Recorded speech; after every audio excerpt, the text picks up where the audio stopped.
So hello everybody, आज के हमारे इस वीडियो में हम पढ़ने वाले हैं TS inter second year civics के most important short question and answers. So ये एक्सप्लेनेशन वाला वीडियो है एंड ये पार्ट 3 है।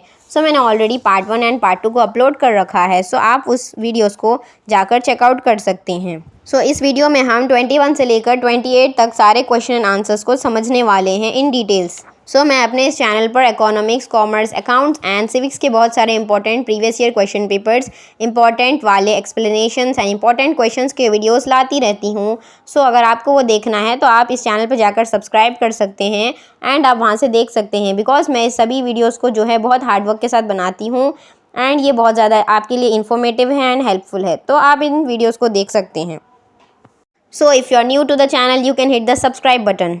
सो अगर आपको कोई डाउट्स है किसी भी क्वेश्चंस के रिलेटेड तो आप उसकी वीडियो के बारे में भी कमेंट कर सकते हैं कमेंट सेक्शन में।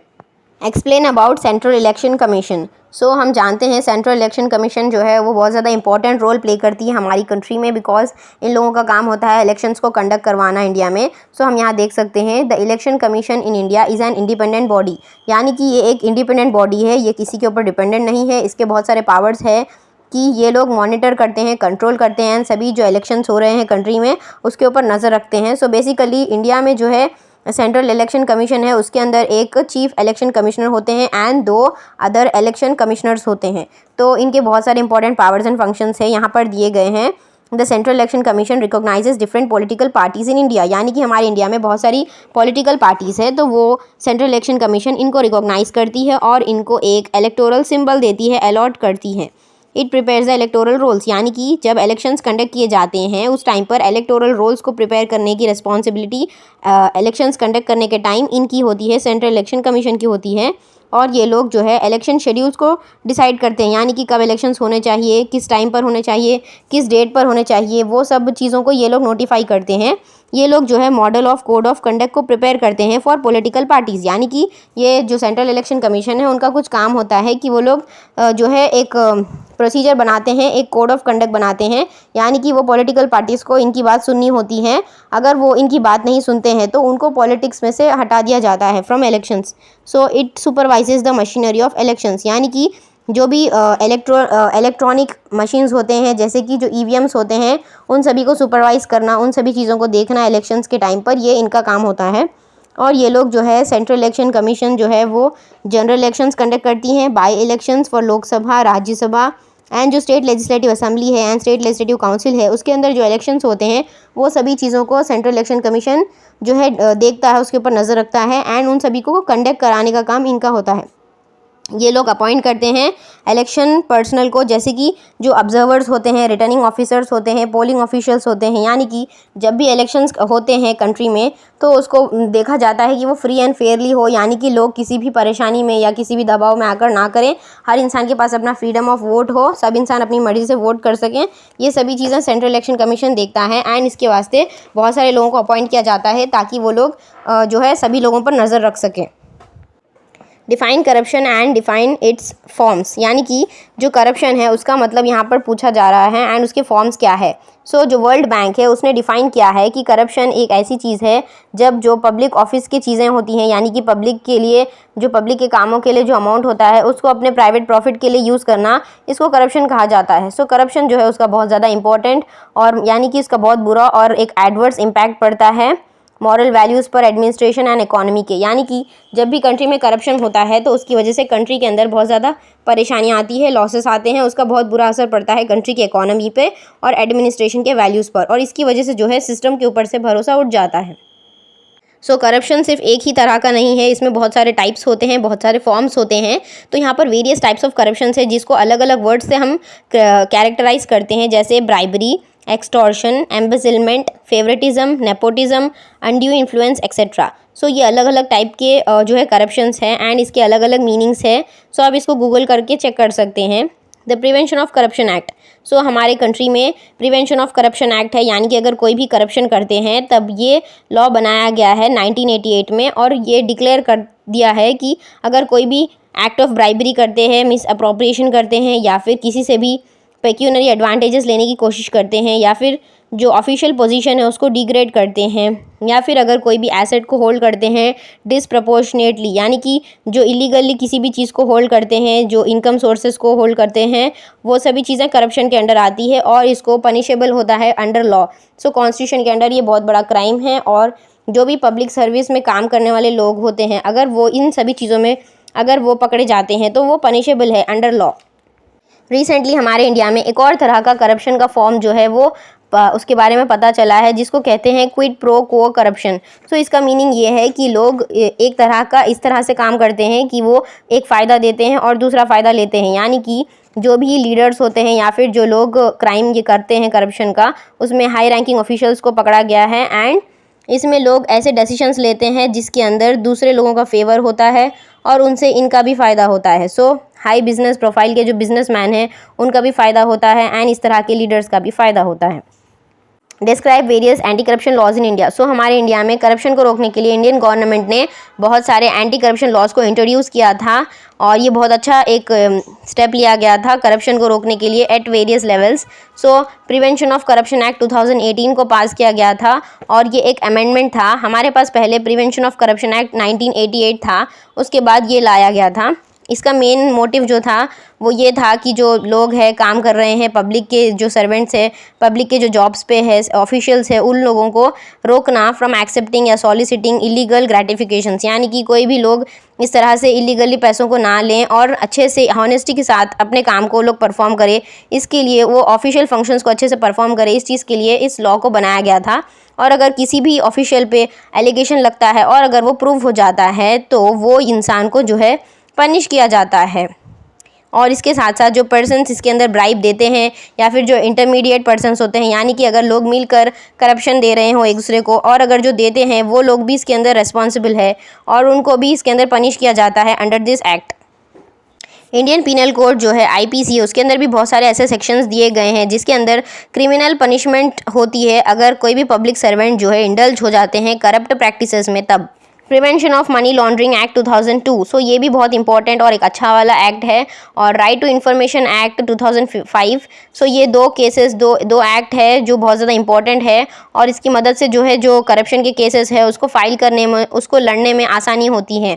The central vigilance commission CVC, सो ये कमीशन है, इसको सेटअप किया गया था 1964 में, ताकि जो पब्लिक सर्वेंट्स है उनके ऊपर नज़र रखी जा सके, उनके ऊपर विजिलेंस रखा जा सके।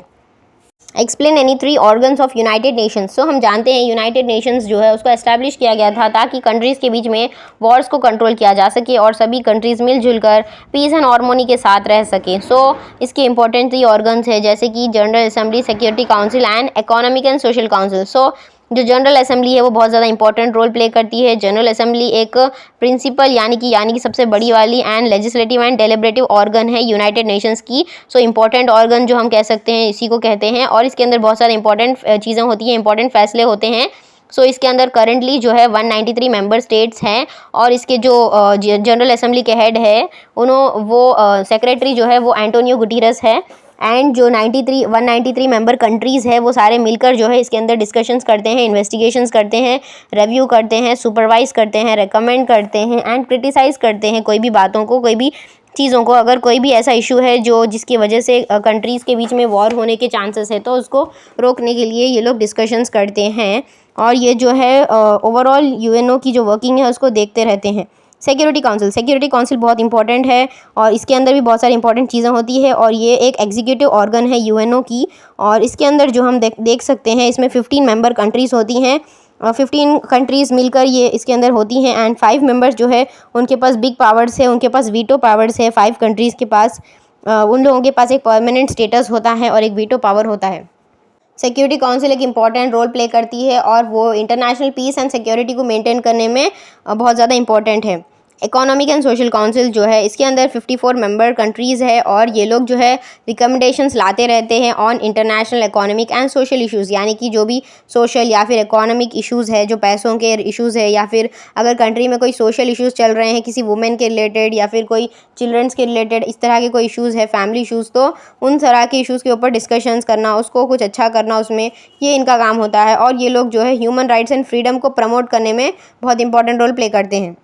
Point out the administrative relations between union and states. तो जो एडमिनिस्ट्रेटिव रिलेशंस है, एडमिनिस्ट्रेशन को किस तरह से चलाया जाना चाहिए स्टेट्स के बीच में एंड यूनियन के बीच में, वो जो है डिस्कशंस उसके बारे में, उसकी इंपॉर्टेंट चीज़ें जो है वो पार्ट 11 में दी गई है इंडियन कॉन्स्टिट्यूशन में। सो यहाँ पर दिए गए हैं important administrative relations between union and states. जो प्रेसिडेंट है उनके पास पावर है, वो अपॉइंट कर सकते हैं, ट्रांसफ़र कर सकते हैं या फिर डिसमिस कर सकते हैं किसी भी गवर्नर ऑफ स्टेट को। यानी कि अगर कोई भी गवर्नर ऑफ स्टेट जो है अच्छे से काम नहीं करते हैं तो प्रेसिडेंट उनको हटा सकते हैं या कुछ भी कर सकते हैं, वो उनके पास पावर है। The president can exercise veto power on certain state bills referred by the governor. यानी कि जब स्टेट गवर्नमेंट जो है स्टेट बिल्स बनाती है, जो भी फाइनेंशियल या फिर कोई भी ऑर्डनरी बिल है, वो उसको जब गवर्नर रेफ़र करते हैं तो उसके ऊपर प्रेसिडेंट के पास एक पावर होता है जिसको हम वीटो पावर कहते हैं। वो इस बिल को एक्सेप्ट भी कर सकते हैं या रिजेक्ट भी कर सकते हैं। यानी कि अगर उनको ऐसा कुछ दिखता है कि वो बिल अच्छी नहीं है और उस बिल से देश के ऊपर खतरा होगा या वो बिल जो है सही नहीं है, तो वो उसको रिजेक्ट कर सकते हैं बिना किसी को पूछे। ऑर्डिनेंस, सो जो गवर्नर होते हैं उनके पास एक पावर होती है कि वो किसी भी ऑर्डिनेंस को पास कर सकते हैं। ऑर्डिनेंस यानी कि एक रूल या फिर एक ऑर्डर होता है जो एक पर्सन जो है ऐसी पोजीशन पे होते हैं, गवर्नर की पोजीशन पे, तो वो कोई भी तरह का रूल या फिर एक लॉ ऐसा पास करा सकते हैं। लेकिन उसको पास कराने से पहले उनको जो है प्रेसिडेंट के परमिशन की ज़रूरत होती है, प्रेसिडेंट के डायरेक्टिव्स की ज़रूरत होती है, रिक्वायर्ड होती है उस गवर्नर को, ताकि प्रेसिडेंट उसके ऊपर पहले अपना हाँ कह सकते हैं, उसके बाद ही गवर्नर इस चीज़ को आगे बढ़ा सकते हैं ऑन स्पेसिफिक मैटर्स। आर्टिकल 213 में ये दिया गया है, the union has the power to give directions to the state. यानी कि जो यूनियन गवर्नमेंट है, सेंट्रल गवर्नमेंट है, वो उसके पास एक पावर होता है कि वो डायरेक्शंस दे सकती है स्टेट गवर्नमेंट को। अगर कोई भी तरह का कंस्ट्रक्शन करवाना हो स्टेट में या फिर कोई मेंटेनेंस करवाना हो किसी भी मीन्स ऑफ कम्युनिकेशन के लिए, यानी कि हमारे कंट्री में जो भी बड़े बड़े टावर्स वगैरह होते हैं या फिर कोई भी ऐसे जगह होती है जहाँ पर गवर्नमेंट का काम बहुत ज़्यादा इंपॉर्टेंट होता है, तो वहाँ पर यूनियन गवर्नमेंट जो है इनको बोल सकती है स्टेट गवर्नमेंट को इन सभी चीज़ों को करने के लिए। जो बहुत ज़्यादा इंपॉर्टेंट इश्यूज़ होते हैं, जैसे जो नेशनल एंड मिलिट्री इंपॉर्टेंस की चीज़ें होती हैं, उसके ऊपर यूनियन गवर्नमेंट ऑर्डर्स दे सकती हैं। The parliament can buy a law provide for adjudication. यानी कि अगर कोई भी तरह की डिस्प्यूट्स आती है किसी भी जगहों पर कोई भी चीज़ को यूज़ करने के लिए, तो उसको डिस्ट्रीब्यूट करना या फिर उसको कंट्रोल करना और उसके अंदर जो फैसले सुनाए जाते हैं वो पार्लियामेंट उसमें दे सकती है। जैसे कि हम देख सकते हैं, अगर कोई भी कंट्री स्टेट के बीच में अगर ऐसी एक इशू आती है, पानी की इश्यूज़ या फिर इंटर स्टेट इश्यूज़ या फिर रिवर वैली प्रोजेक्ट्स की इश्यूज़, जैसे अगर कोई भी स्टेट्स पानी के लिए लड़ रहे हो, ये इनका पानी है इनका पानी है, तो उस टाइम पर जो है यूनियन जो है पार्लियामेंट जो है वो डिसीजन दे सकती हैं और डिसाइड कर सकती हैं कि किसको कितना डिस्ट्रीब्यूट किया जाएगा पानी, एंड इंटर स्टेट के डिस्प्यूट्स को सॉल्व किया जा सकता है। और यूनियन पार्लियामेंट इसमें जो है वो डिसाइड करके कह सकती है और उनके ऑर्डर्स को इनको मानना पड़ता है स्टेट गवर्नमेंट्स को। Article 262, it is the responsibility of the state government to protect the central government properties in their territories. यानी कि जो सेंट्रल गवर्नमेंट के प्रॉपर्टीज़ होते हैं कुछ स्टेट गवर्नमेंट्स में, उसको प्रोटेक्ट करने की रिस्पॉन्सिबिलिटीज़ जो है वो स्टेट गवर्नमेंट की होती है अगर कोई भी प्रॉपर्टी उनके टेरिटरी के अंदर हो तो। एंड जो सेंट्रल गवर्नमेंट है वो जो है वो पार्लियामेंट्री फोर्सेस जैसे कि सीआरपीएफ है उसको एस्टैब्लिश कर सकती है, डिप्लॉय कर सकती है किसी भी स्टेट में। यानी कि अगर स्टेट के अंदर कोई भी ऐसी जगह हो जहाँ पर सीआरपीएफ की ज़रूरत हो, तो उस जगह पर सेंट्रल गवर्नमेंट उनको वहाँ पर काम पर दे सकती है कि यहाँ पर तुम लोग इस तरह से सेफ्टी के लिए रहो। And president is empower to establish an inter state council. यानी कि हमारे कंट्री में इंटर स्टेट काउंसिल होता है जो प्रेसिडेंट इसको बनाते हैं, एम्पावर कर सकते हैं। तो आर्टिकल 263 में ये दिया गया है, describe the powers and functions of UN general assembly. So मैंने आपको बताया था यूनाइटेड नेशंस जो है एक बहुत इंपॉर्टेंट ऑर्गन है, यानी कि बहुत ज़्यादा इंपॉर्टेंट ऑर्गेनाइजेशन है। उसके अंदर जो है बहुत सारे ऑर्गन्स हैं, जिसके अंदर यूएन जनरल असेंबली उसका एक सबसे इंपॉर्टेंट ऑर्गन है, क्योंकि ये लोग बहुत सारे इंपॉर्टेंट फैसले लेते हैं कंट्रीज़ के बीच में वॉर को अवॉइड करने के लिए, पीस को मेंटेन करने के लिए और इंटरनेशनल सिक्योरिटी को मेंटेन करने के लिए। तो जो जनरल असेंबली है उसकी कुछ इंपॉर्टेंट पावर्स एंड फंक्शंस है यहाँ पर दिए गए हैं, जैसे it discusses and recommends on all matters relating to the international peace and security. यानी कि अगर कोई भी कंट्रीज़ के बीच में ऐसे मैटर्स होते हैं जिसके अंदर इंटरनेशनल पीस एंड सिक्योरिटी के रिलेटेड चीज़ें होती है, उसको डिस्कस किया जाता है एंड रिकमेंड किया जाता है उन सभी मैटर्स के ऊपर यहाँ पर। And it directs and supervises the matters concerning international social and economic cooperation. यानी कि जब भी कंट्रीज़ अगर वॉर करने की सिचुएशन में पहुंचती है तो उनको अवॉइड करने के लिए जो है इकोनॉमिक कोऑपरेशन को मेंटेन करने के लिए, इंटरनेशनल सोशल सभी चीज़ों को कंट्रीज़ को मिलाकर सभी को अच्छे से आगे लेके जाना और इन सभी चीज़ों को डायरेक्ट करना एंड सुपरवाइज करना जो है जनरल असेंबली का काम होता है उन मैटर्स के ऊपर।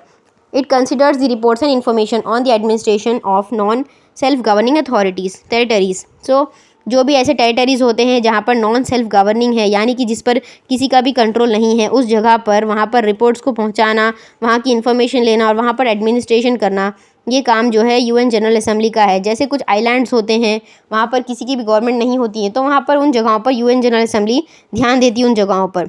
It approves the annual budget, यानी कि जो एनुअल बजट है, साल का बजट कितना होना चाहिए हर ईयर का, वो ये लोग अप्रूव करते हैं। और ये लोग जो है कंट्रोल रखते हैं सभी फाइनेंसेस पर यूनाइटेड नेशंस के, यानी कि यूनाइटेड नेशंस के दूसरे ऑर्गन्स के भी कुछ फाइनेंसेस होते हैं जो इन लोगों का काम होता है उस पर नज़र रखना, उसको मेंटेन करना।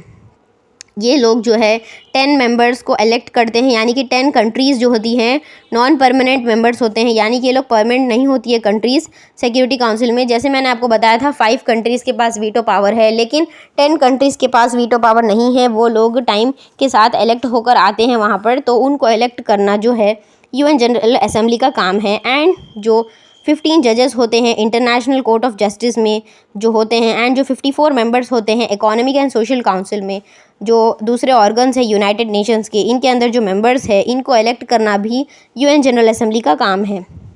और जो यूएन जनरल असेंबली के जो एक सेक्रेटरी होते हैं, हेड होते हैं, जो बहुत ज़्यादा इंपॉर्टेंट रोल प्ले करते हैं सभी को लीड करने में, तो उनको इलेक्ट करना भी यूएन जनरल असेंबली का काम है। यानी कि ये लोग सारे मिलकर डिसाइड करते हैं और इलेक्ट करते हैं एक पर्सन को, और वो इंसान जो है सेक्रेटरी जनरल बन जाता है यूनाइटेड नेशंस का। So at present we have Antonio Guterres as the secretary general.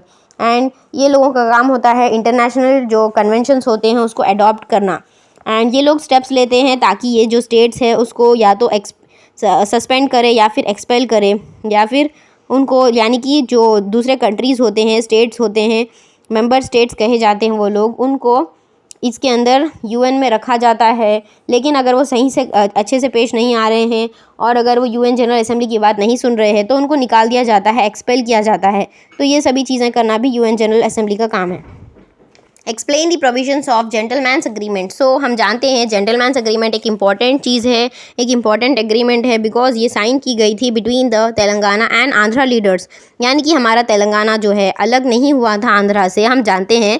तो जब तेलंगाना और आंध्र प्रदेश एक साथ मिलकर थे तो उस टाइम पर तेलंगाना को सेपरेट कराने से पहले के टाइम पर फॉर्मेशन किया गया था आंध्र प्रदेश स्टेट का 1956 में। सो जब ये आंध्र प्रदेश को बनाया गया था तेलंगाना और आंध्रा को मिक्स करके, उस टाइम पर जो है जेंटलमैन्स अग्रीमेंट को बनाया गया था और इसके अंदर इंपॉर्टेंट चीज़ों को डिस्कस किया गया था। यानी कि इसके अंदर जो है सेफ गार्ड्स के बारे में बात की गई थी ताकि जो तेलंगाना के लोग हैं उनके साथ कोई भी तरह का डिस्क्रिमिनेशन ना हो। सो जब तेलंगाना के लोगों को ऐसा लग रहा था कि आंध्रा के लोगों के पास सारे राइट्स चले गए हैं एंड तेलंगाना के लोगों के पास उतने अपॉर्चुनिटीज़ नहीं थे उस टाइम पर, because Telangana as a separate state नहीं था और तेलंगाना एंड आंध्रा दोनों मिलकर थे, तो तेलंगाना के पास राइट्स नहीं थे, तेलंगाना के पास जॉब्स नहीं थे, उतना अच्छा एजुकेशन के फैसिलिटीज़ नहीं थे। तो उस टाइम पर जो है तेलंगाना में ये एग्रीमेंट को साइन किया गया था। आंध्रा एंड तेलंगाना के दोनों लीडर्स ने मिलकर डिसाइड किया था कि वो लोग कुछ इंपॉर्टेंट चीज़ों को ध्यान में रखेंगे यहाँ पर एडमिनिस्ट्रेशन करने के टाइम। सो यहाँ पर एक तेलंगाना रीजनल कमेटी थी, उसको एम्पावर किया गया था, यानी कि उसको पावर्स दिए गए थे कि वो इकोनॉमिक प्लानिंग करेगी और डेवलपमेंट करेगी। और यहाँ पर जो लोकल सेल्फ गवर्नमेंट थी उसके अंदर, यानी कि जो लोकल पंचायत होते हैं, ग्राम सभा, उसके अंदर पब्लिक की हेल्थ में जो है उसके बारे में डेवलपमेंट के प्लान्स लाती रहेगी। प्राइमरी एंड सेकेंडरी एजुकेशन जो है उसको, एंड रेगुलेशन करेगी एडमिशन्स का तेलंगाना रीजन में। एंड जो प्रोहिबिशन है on the sale of agricultural lands, यानी कि जो एग्रीकल्चरल लैंड्स थे उसको जो है सेल नहीं करना चाहिए, उसके ऊपर प्रोहिबिशन लगाया गया था। Cottage and small scale industries के बारे में कुछ लॉज ऐसे लाए गए थे, बनाए गए थे, वो सभी चीज़ों को जो है जेंटलमैन्स एग्रीमेंट में डाला गया था। मुल्की रूल्स, यानी कि उस टाइम पर एक मुल्की रूल हुआ करता था, यानी कि कोई भी इंसान को तेलंगाना में एटलीस्ट 12 ईयर्स तक रहना चाहिए, स्टे करना चाहिए, और उस इंसान को जो है तभी जो है यहाँ पर एजुकेशन दिया जाएगा इंस्टीट्यूशंस में, यानी कि हमारे एजुकेशनल इंस्टीट्यूशंस जो है उसके अंदर तभी वहाँ पर एडमिशन दिया जाएगा। एंड जो भी सबॉर्डिनेट सर्विसेज है तेलंगाना में वो बहुत ज़्यादा इंपॉर्टेंट तेलंगाना के लोगों के लिए थी, यानी कि उस टाइम पर तेलंगाना के लोगों को जॉब्स नहीं मिल रही थी, इसके वास्ते ये बनाया गया था मुल्की रूल्स। जो अगर इंसान 12 ईयर्स तक यहाँ पर स्टे करेगा तभी उसको यहाँ की सिटीजनशिप दी जाएगी। उस टाइम पर ये अग्री किया गया था कि जो चीफ मिनिस्टर है वो एक रीजन से होगा, यानी कि अगर तेलंगाना के रीजन में एक साइड से चीफ मिनिस्टर चुना जाएगा तो दूसरे रीजन से जो है डेप्यूटी चीफ मिनिस्टर को सेलेक्ट किया जाएगा, ताकि लोगों के बीच में कोई डिस्क्रिमिनेशन ना हो। और जो है कैबिनेट जो है हमारी स्टेट की, उसमें थोड़े मेंबर्स 60 एंड 40 के हिसाब से होंगे, यानी कि इसके अंदर एक प्रपोर्शन को डिसाइड किया गया था कि 60% आंध्र प्रदेश के लोग होंगे एंड 40% जो है तेलंगाना के लोग होंगे। एंड इसमें से एटलीस्ट जो है 5 इंपॉर्टेंट पोर्टफोलियोज़ में से एटलीस्ट 2 जो है उसके अंदर तेलंगाना के लोगों को दिया जाना चाहिए। यानी कि उस टाइम पर home, finance, revenue, planning, development, commerce, industry, ये सभी जो डिपार्टमेंट्स है, ये सभी जो प्लेसेस है, यानी कि इसके अंदर जो भी जॉब्स के सीट्स है वो सभी आंध्र वालों को दिए जा रहे थे। लेकिन इसमें ये दिया गया था जेंटलमैन्स एग्रीमेंट में कि इसमें से एटलीस्ट 2 जो है वो तेलंगाना के लोगों को दिया जाना चाहिए। Explain any 2 features of the Indian foreign policy. So Indian foreign policy एक बहुत इंपॉर्टेंट पॉलिसी है और इसके कुछ इंपॉर्टेंट फीचर्स भी है। सो इंडिया जो है एक इंपॉर्टेंट रोल प्ले करता है इंटरनेशनल पॉलिटिक्स में एंड इंटरनेशनल रिलेशंस में अमॉन्ग नेशंस। सो हर कंट्री से हमारा एक अच्छा रिलेशन है और जो है इसकी इम्पॉर्टेंट जो है पॉलिसीज़ है, बहुत सारे लाए जाते रहते हैं हमेशा। तो यहाँ पर एक इंडियन फॉरेन पॉलिसी भी एक इम्पॉर्टेंट पॉलिसी है और इसके कुछ इंपॉर्टेंट फीचर्स है। International peace and Panchsheel. So international peace यानी कि इंडियन फॉरेन पॉलिसी में ये दिया गया था कि हमारी इंडिया के साथ जो है दूसरे कंट्रीज़ जो है वो एक फ्रेंडशिप को प्रमोट करेंगे, कोऑपरेशन एंड पीस को मेंटेन करेंगे सभी कंट्रीज़ के साथ। इसके अंदर किसी भी कंट्री का इकोनॉमिक एंड पॉलिटिकल सिस्टम चाहे कैसा भी हो। आर्टिकल 51 चैप्टर 4 में इंडियन कॉन्स्टिट्यूशन में दिया गया है कि जो स्टेट है उसको काम करना चाहिए for security of international security and peace, यानी कि हमारी कंट्री को जो है इंटरनेशनल सिक्योरिटी एंड पीस के ऊपर फोकस करना चाहिए।